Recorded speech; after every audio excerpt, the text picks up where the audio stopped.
Good afternoon, everyone, and welcome to this session of the Research and Innovation Days dedicated to the synergies between two of our Horizon Europe missions, the mission on climate neutral and smart cities and the mission on climate adaptation. My name is Patrick Child. I'm Deputy Director General in DG Environment and Mission Manager for the Cities mission. And I'm very happy to be co-moderating this session with my colleague Clara de la Torre, who is Acting Director General for the Climate Adaptation mission and also Mission Manager and also Acting Director General for Climate in the European Commission.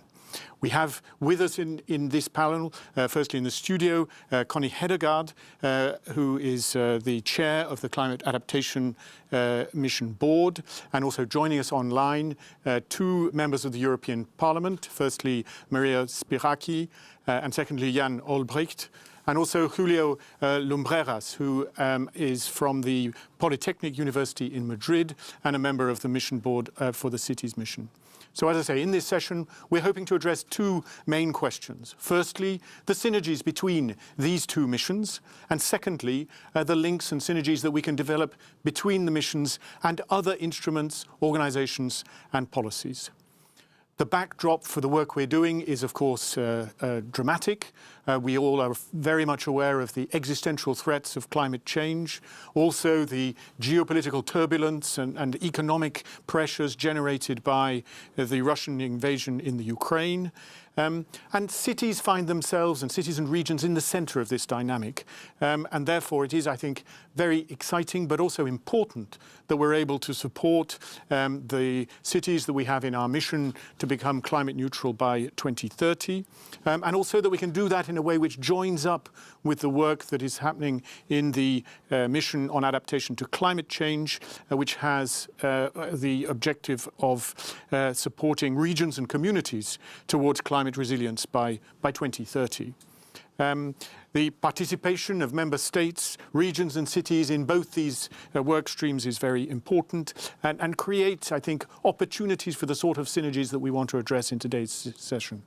I think there are four examples that I'd like to sort of share as we kick things off of how these synergies are already taking shape.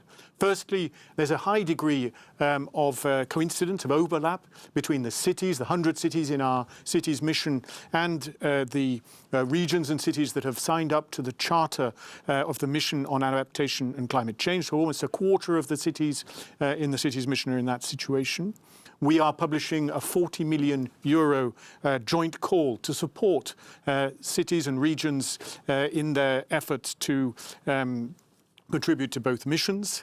In the city climate contracts that city mission cities are preparing, many of them are also eager to include a chapter on their climate adaptation plans, which fit very well together. And finally, we are working on a whole range of joint citizens engagement initiatives where people can contribute to the work of the mission, both from the perspective of the climate neutrality and smart objectives of the cities mission, but also the climate adaptation strand, which is so important. So I'm going to hand over in a moment to my colleague Clara for the opening remarks of our panelists. But before that, I'd like to bring in members of the audience around a Slido question. And I'm told that if you go to slido.com and type in the hashtag RIDays22-1, that's RIDays22-1, you should have access to the Slido. And the question that we're wanting you to answer is, for you, what are the most significant physical impacts of climate change experienced in your city, region, or community? And there the options you'll face are heat waves, fires, urban and/or wildfires, impacts on public infrastructure, including transport and energy, extreme weather, rainfall or floods, or drought and water scarcity. So I'll give you a moment now to address those questions, and I'll hand over immediately to Clara to introduce our speakers. So Clara, please. Thank you very much, Patrick. Good afternoon to everyone. Thank you very much for being with us here today in this session where we are talking about adaptation and mitigation, which at the end of the day is two sides of the same problem. Let me quote our president, Mrs. von der Leyen, in her speech on the State of the Union a couple of weeks ago. She was saying, "Summer 2022 will remain in people's memories. We all saw the dry rivers, the burning forests, the impact of the extreme heat. We must work relentlessly to adapt to our climate, making nature our first ally." So these words are very telling. So we cannot turn the clock back, that is clear, but we can shape our future and we can design the solutions to address these impacts that the climate has already made, the climate change has already made and will continue making. And this is where the mission Adaptation, where I have the honor to be its manager, comes in. The mission on adaptation is part of an overall strategy on adaptation of the Union, which has different components where we are talking about the actors, we are talking about the tools that we need for an adaptation policy. And here we are in a mission where we take the starting point of innovation, of research, to grow through to our policies. We know that climate change affects different regions in different ways, and this is why the solutions has to be tailor-made for each of the different situations. However, this does not prevent that these different actors can exchange experiences and learn from each other. And sometimes a solution can be adapted in one way or another to a different place. So this is why it's important. I mean, the main role of this mission is to have this community of practitioners. And we are aiming at doing three things. One is to better understand the climate risks, because if we don't understand them, if we don't have the data, we cannot act.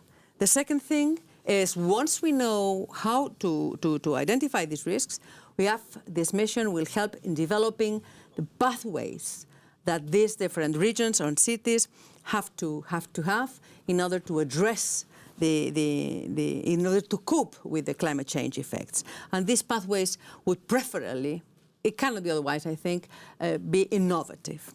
And the third thing that this mission, the mission on adaptation, wants to do is to test and deploy solutions precisely to build resilience of our territories.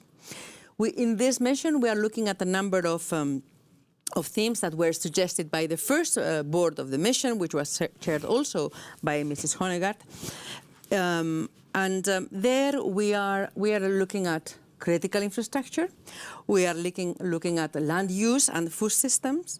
We are looking at water management, and we are looking at health and well-being. But there are other non-topical issues which are as important. The knowledge, of course, that we need to build, the governance issues, how do you govern action for adaptation, and very important in climate change is the behavioral change. In both missions, the cities missions and the adaptation mission, we are working very much around nature, around ecosystems, because it's a way of making cities, regions, river basins, you name it, more resilient to climate change. We have already launched in the adaptation mission a number of projects in the cities missions as well.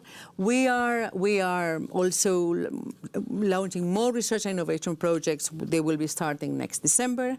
And in a couple of months, we will be up and running. We'll be setting up the mission implementation platform, we call it.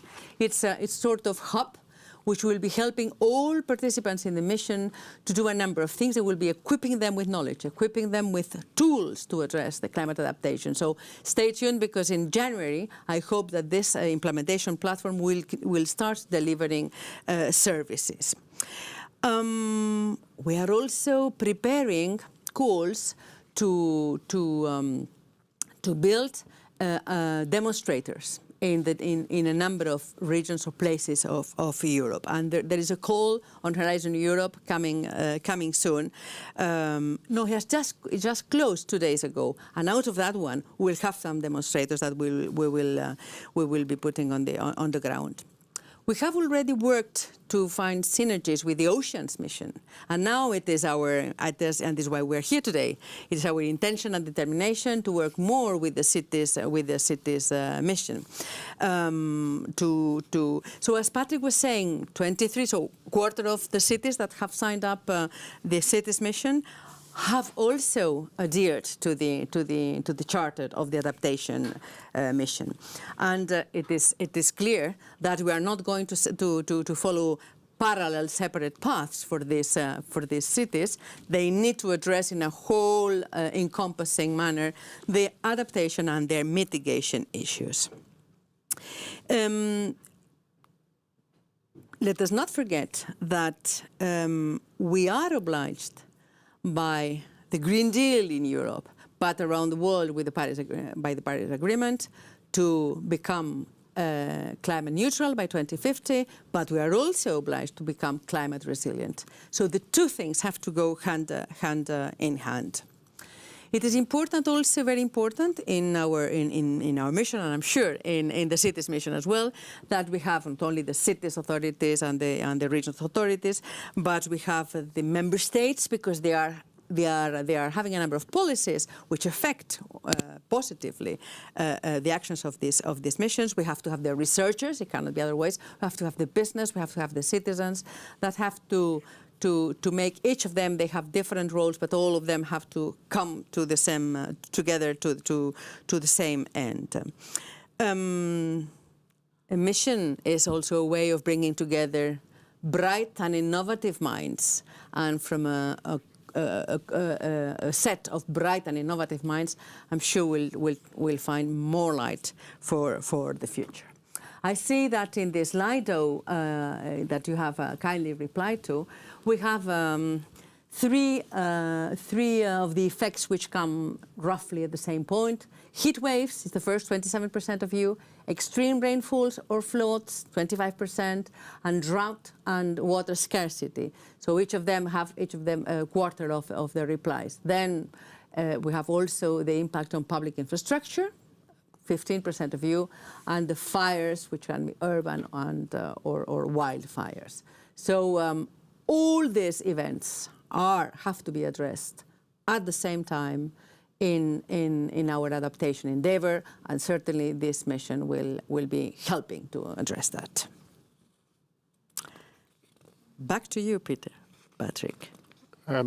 Okay, thanks very much, Clara. And I think we now come to our speakers, and would like to invite our speakers to make some short opening remarks. So Thank you very much. Thank you, Patrick. So the first speaker is Mrs. Maria Spiraki, who is a member of the European Parliament, and she is a member of the Committee on Industry, Research and Energy, ITRE Committee, and also she's a member of the Environment, Public Health and Food Safety of the European Parliament as well.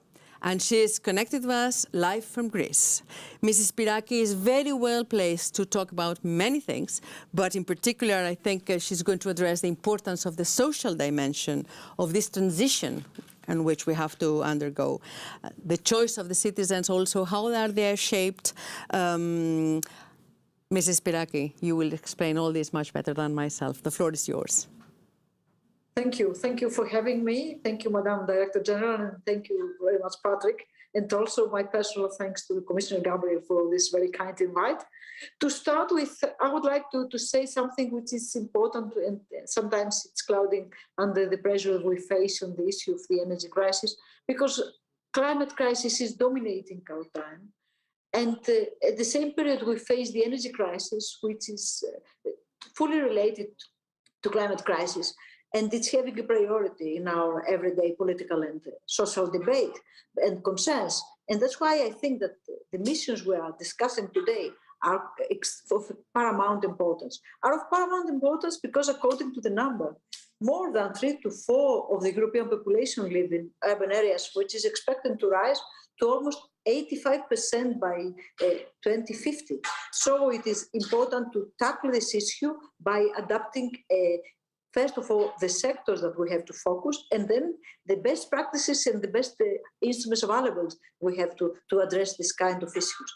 To transform a city into a smart city, a new city, a city which is adapted to the new challenges of tackling climate crisis. According to my opinion, at this period of time, we have to focus on energy consumption related to transport and buildings, but also, we have already mentioned it, to engage people, to raise awareness. Starting with the first part of this kind of very short intervention, I would like to say that we have a lot of technological instruments to use in this regard.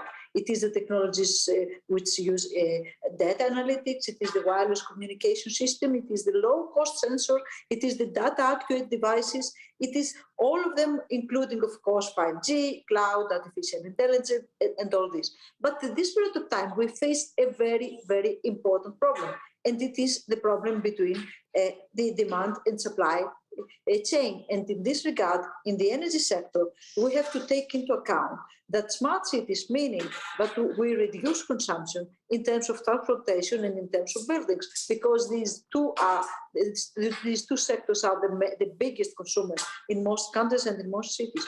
So we need something which is very innovative and very intelligent, starting with an intelligent transport system which is suitable for providing enhanced vehicle control, traffic management, advanced travel information, and rural public transport. And it's something which is essential, and it's something which is basic to our citizens, but it's not happened in a lot of cities, including my home city, Thessaloniki, from which I'm speaking now.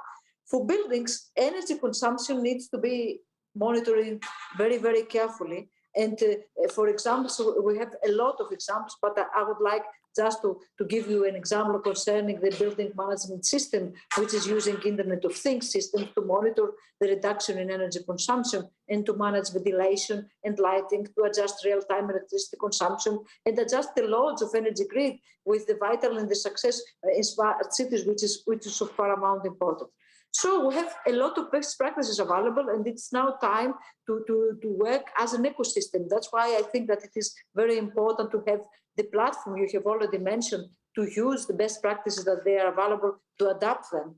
And by saying this, I think that by working on the example of London, for instance, which is one of the cities that I think it is one of the cities with the very best practices for transport, for the way that they encourage the local transportation, use ICT system, use IoT technology, and use T-charges for all the more polluting vehicles. It will be one of the examples, and also one of the most important examples is also Barcelona, on which the municipality of Barcelona increased the use of digital technology for energy efficiency, increased the use of digital technology for the utilization of electric vehicles to promote sustainable mobility, and finally increase the use of digital technology development for green buildings. And last but not least, because I think that it is the most important in order to have and the achievement of adaptation, is the way that we will increase people's engagement and raising awareness. According to my opinion, people's engagement seems to be the key to the process of reducing energy consumption, especially due to the current energy crisis. It is also the key for the adaptation. And I would like just to give some kind of topics concerning people's engagement. First of all, is to get the message right. It's important also to get the message across the cities, across our citizens. To combine information with behavioral insights, I think, is one of the main parameters, and also to give emphasis on engaging people living in European buildings and using European transport. Once again, thank you very much for your attention, and I am at your disposal for any related questions. Thank you. Thank you very much, Mrs. Spilaki. You raised a number of very important points. We'll come back to them afterwards. Now let me introduce our next speaker, who is also a member of the European Parliament, Mr. Jan Olbrycht, who is member of the Committee on Budgetary Control of the European Parliament, and he is also connected live with us. He is a long-standing participant, supporter, and actor of local policy, and he's co-founder, member and chairman of the Urban Intergroup in the European Parliament. He has a lot of expertise in many things, but in particular on transformative ideas at urban level. These transformative ideas can support the European Green Deal, and we'll hear about that from him now. Mr. Olbricht, the floor is yours. Yes, thank you. Thank you very much indeed. What I have to, what I shared with Maria Spirakis, I'm also in Greece for the study days. So we are just discussing with the scientists and the researchers, and including, of course, the elements concerning climate and energy crisis. What I would like to say, and thanking you for the invitation, is that these missions, which are what I'm discussing, we are discussing the synergies of the missions. This is a very good and promising example of changing the approach in our European policies. You know, that in fact, what was the weak point of our policies was in fact existing of silos, and of course the quite difficult relation between different policies. I mean, sorry to say that, but also DGs and but even the committees in the parliament, which are mainly concentrated on one part of problem. And of course, because even in the parliament, we have the agri people, regia people, and transport people, etc. So the mission is for me an effort to overcome this division and to try to find the synergies and to try to be more horizontal. So I think that's why we welcome the missions very much. But of course, we are waiting for the follow-up of the missions after the mission. But for a moment, we have today, for today's meeting, the question about the synergies. I think that when we look at even the title of the two missions, and one is to create to adapt to the climate change. The other one is to have the climate neutral cities. I mean, this is absolutely complementary, and I think that there are several common things between the two missions. First is a goal, of course. It is a goal to prepare the cities and regions. This is for the mission about the adaptation, for the new challenges, to adapt to the new challenges and to achieve the goal of neutrality. What is also important is the complementarity of methods. From one side, this is the proposal of advice, the information, the transfer of know-how, and from the side of the Commission to the cities and regions. But there's also the kind of conditionality which is important. I think that the conditionality is not the biggest in this case, because this is like to sign the climate contract, but of course this is not conditional in the terms that if the goals are not achieved, there are no special consequences. I think that the conditionality is nothing bad. It should be some kind of important element. But let me also see what Maria discussed, the question of smart cities. Some years ago, especially in our intergroup, we were discussing mainly the question of smart cities. You remember that at that time, some years ago, it was mainly about technologies.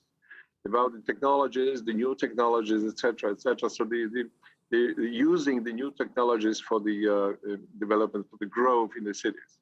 But step by step, we changed this kind of debate, saying that okay, the technology is something which is like existing. It's not nothing new to be introduced. But the question is, what is the purpose to use the technologies? What is behind?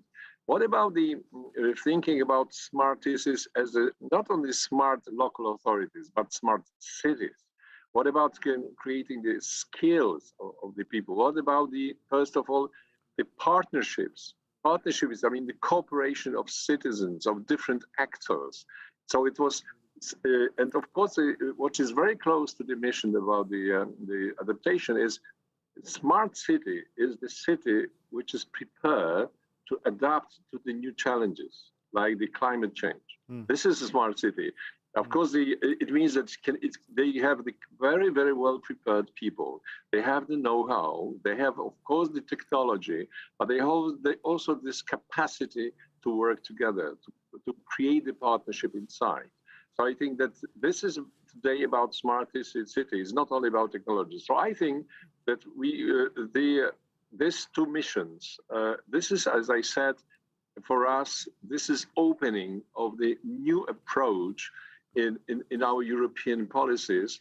And of course, they should be complementary in achieving the goals. They cannot be in a way in competition to each other, but it should be absolutely complementary to, because the goal is the same. Absolutely. So I must say, as a member of the parliament and the president of the intergroup, we welcome this approach, but of course, we will watch it very carefully.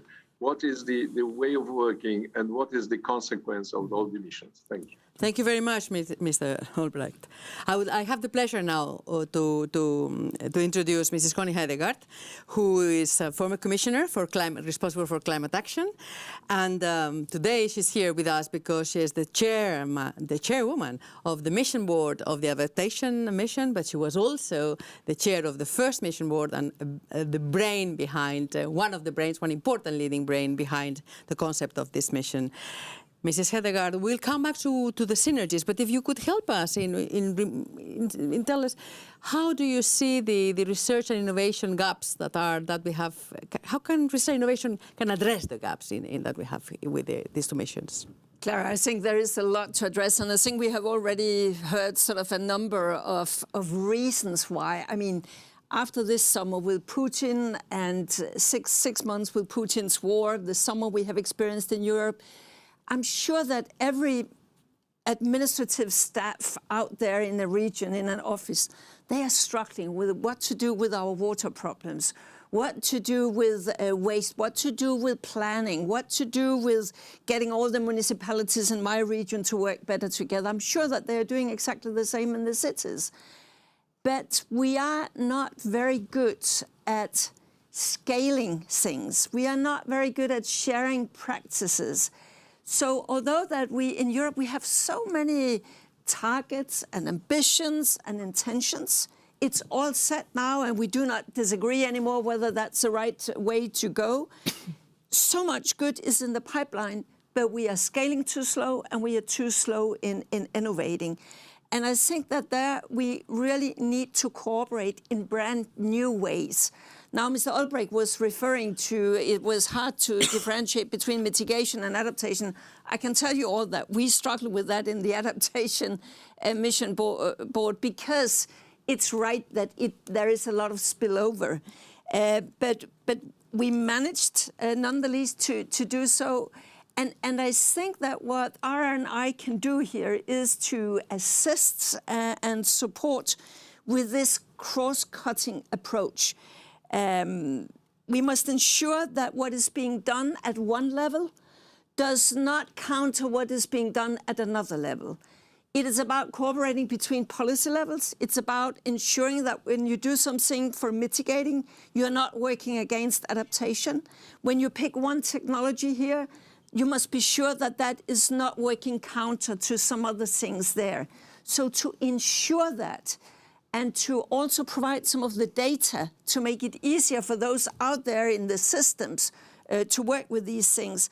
I think that that is some of the things we can do. And finally, I also think that many of our people in the people in the regions and the municipalities, they are struggling with these complex issues because often you have very small staff out there.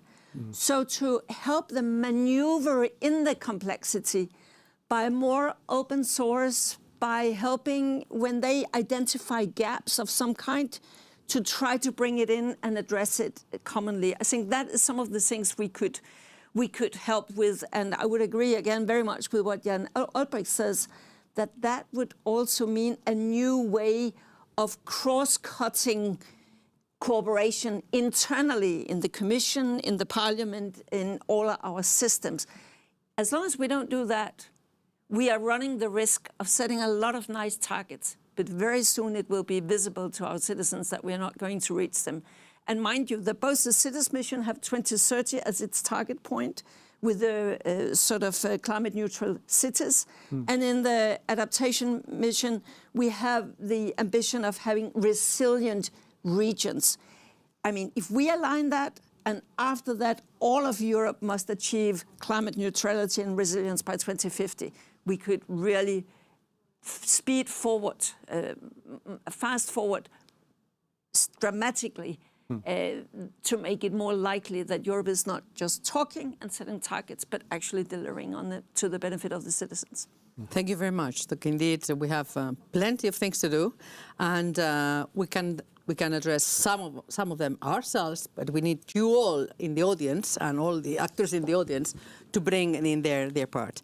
And last but not least, our fourth speaker is Professor Julio Lumbreras, who is Associate Professor at the Technical University of Madrid, and he's also teaching at Harvard University, where he's teaching sustainable cities. Precisely, so they're very much the. He was member of the first mission board of the city's mission, and now he's coordinating a number of projects. But in order to save time, I'll pass the word to him immediately because he is going to tell us how cities are systems or systems of systems.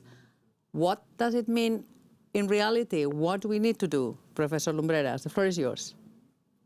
Thank you so much, Clara. Good afternoon, everybody, and thank you so much for inviting me to such a relevant session. It's a great honor to share this space with you all. So yeah, from my perspective, this session is very relevant, both due to the importance and potential impact of the missions in implementing the European Green Deal, and because of the need to connect missions to foster synergies and increasing the scale, as you were saying before. And you said, Clara, that cities are systems of systems because they provide services needed by citizens. Apart from offering jobs, and that's the main reason why people move to cities and attract talent, they also provide food, they provide water, energy, housing, mobility, education, healthcare, and so on. And most of these services rely on regions, so they are not part just of the city.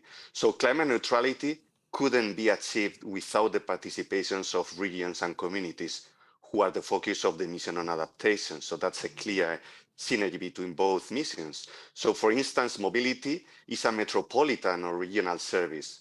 Food is not produced within cities, or energy is usually produced in power plants, windmill or solar plants outside the city, and so on and so forth. We have many examples.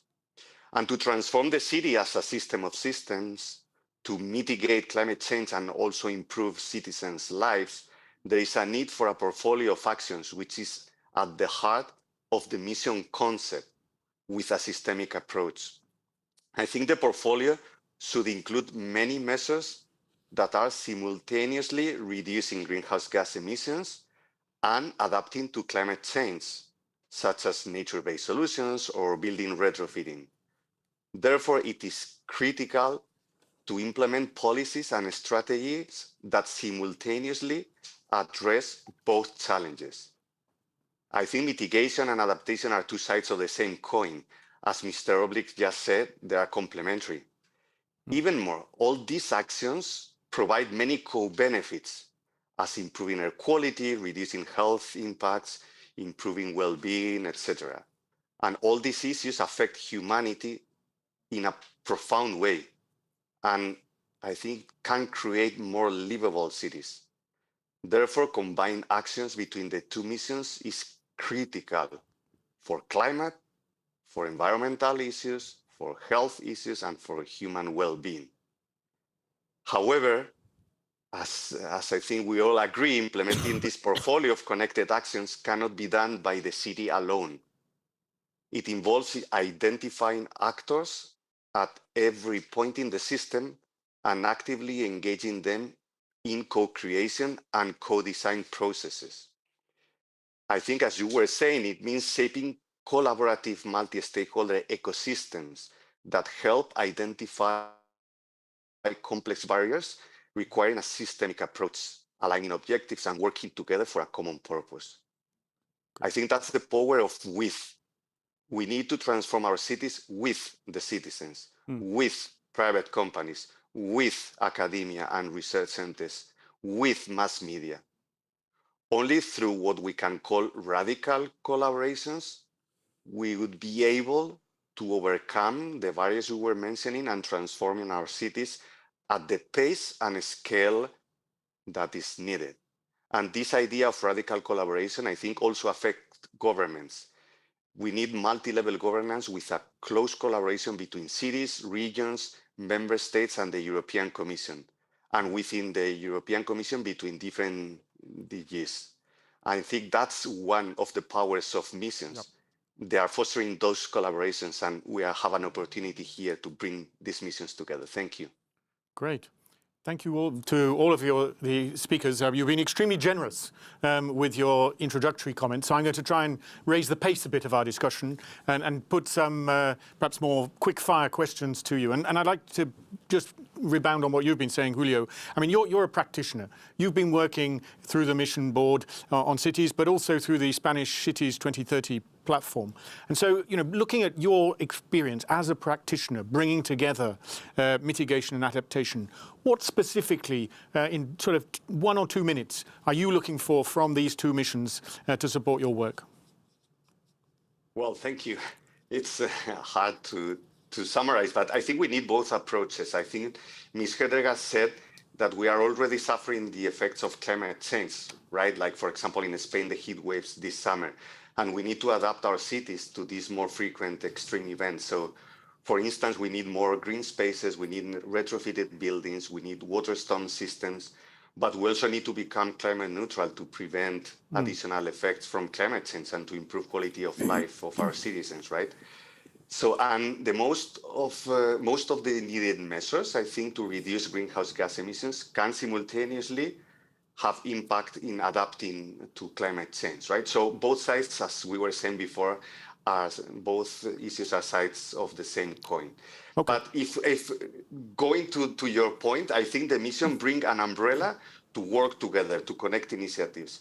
What we've learned in this process in Spain is that we cannot make this alone.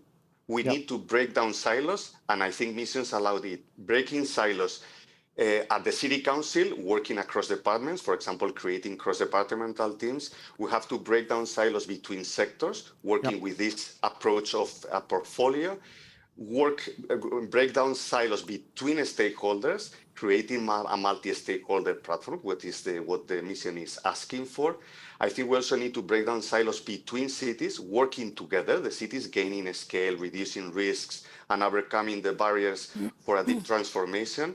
And also breaking silos between governance level. And that's what we are trying to do. So thank you. Yeah, thanks, Julio. And I'm sorry to put you under pressure, but we're running out of time. So I come now to Connie Hedegaard. I mean, you as uniquely placed, I think, as Mission Board Chair to see how the adaptation and the city's missions can come together. But in specific terms, have you got some 2 or 3 operational suggestions for us? I think that we are in for very, very tough times economically in Europe right now.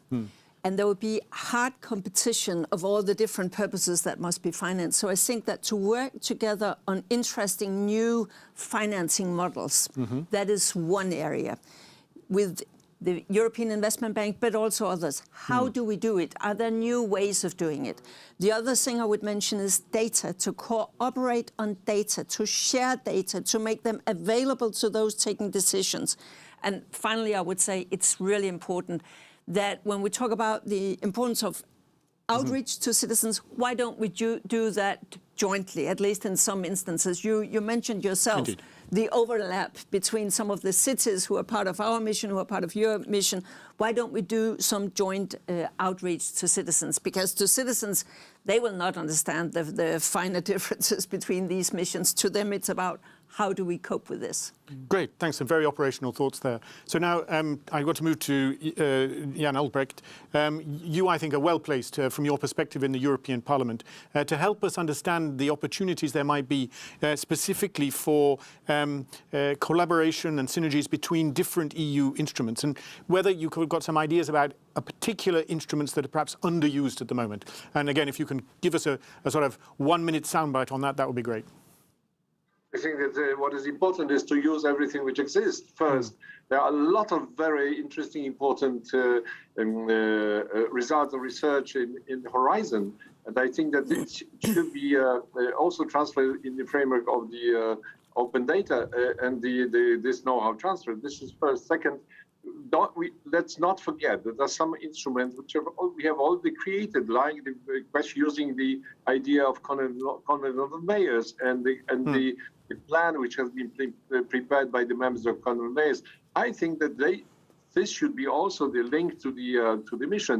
Next, we have the urban agenda. We have the partnership, which is exactly about this, and there are the action plan. And of course, the worst thing is not to use the result of the effort of the cities, and of course it was the multi-level work. So I think we have to use the result of partnership. And the last element is, of course, the so-called regional policy, I mean, European funds. Absolutely. And I think that it should be very clear, it's not enough to say that this mission is complementary to the funds. It's not enough. No. If the cities is active in the mission, it should have a green light in accession to the European funds. If not, what is the motivation to take part in their activity? So that's why if we create some good instruments, let's use it. Mission, okay, you make the effort, you have the easier access to European funds. If not, the city councillors, I used to be the mayor, the city councillors, we will ask, okay, what is the reason? What is the reason to participate? No, So you're quite right. I completely agree. Yeah, I'm sorry to sort of bring things to a close, but I want just to squeeze in a moment with Maria Spiraki before we finish. And in particular, from your perspective in the Parliament, where you're both in the community dealing with Horizon Europe, but also in the Environment Committee, uniquely placed to help us see opportunities for joining the dots between the two missions and therefore between mitigation and adaptation. We have to go back to basics. Allow me to say that different cities, they have different needs. And in this regard, we need to build upon raising awareness and working on resilience and adaptation, which are the two faces of the same coin.